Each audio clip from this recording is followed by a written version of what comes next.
नमस्कार दोस्तों। कहते हैं कि भगवान हर जगह नहीं पहुंच सकता, इसलिए उसने मां बनाई। आज की कहानी एक ऐसी मां की है जिसने सिर्फ रोटियां नहीं, अपना प्यार परोसा थी। दोस्तों, गांव की एक कच्ची सड़क के किनारे एक पुराना सा घर था जिसमें में एक बूढ़ी मां अकेली रहती थी।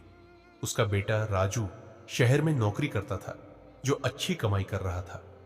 अब तो शादी भी हो गई थी। दोस्तों, मां हर सुबह उठती, घर साफ करती, आंगन में तुलसी को पानी देती और फिर घंटों दरवाजे की ओर देखती रहती कि शायद आज कोई चिट्ठी आए या शायद उसका फोन आए। लेकिन कई महीने बीत गए, कोई खबर नहीं आई। ऐसे ही दिन बरते जा रहे थे। फिर एक दिन मां ने फैसला किया, अब मैं ही चलती हूं बेटे से मिलने। वो उठी, पुराने कपड़े पहने, एक थैले में बेटे के लिए रोटियां बांधी, वही गुड़ और घी वाली जो उसे बचपन में बहुत पसंद थी, और साथ में डाला अपना हाथ का बना आम का अचार। सारा प्यार वो रोटियों में लपेट कर ले चली अपने बेटे के पास। दोस्तों, बस में बैठते वक्त उसकी आंखों में एक चमक थी। अब तो बेटा मुझे देखकर बहुत खुश होगा। ऐसा सोचते सोचते शहर पहुंची। बेटे के घर का दरवाजा खटखटाया। बहू ने दरवाजा खोला और चौंकते हुए बोली, मां जी, आप अचानक? पहले बताना तो चाहिए था। घर में जगह नहीं है और वैसे भी हम बहुत बिजी हैं आजकल। मां ने मुस्कुराकर कहा, बस तुझे देखने का मन हुआ बेटा, कुछ रोटियां लाई हूं तेरे लिए।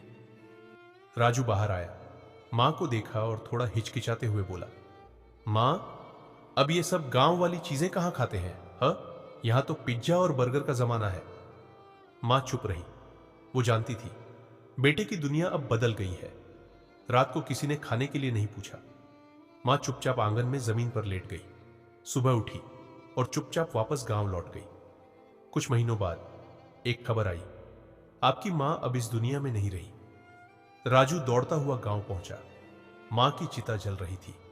चिता के पास पड़ा था वही पुराना थैला जिसमें अब भी वो सूखी रोटियां और अचार की डिब्बी रखी थी।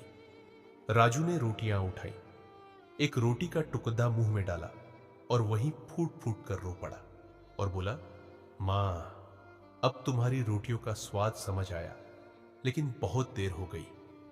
दोस्तों, मां के प्यार की कीमत पैसों से नहीं, वक्त से चुकाई जाती है।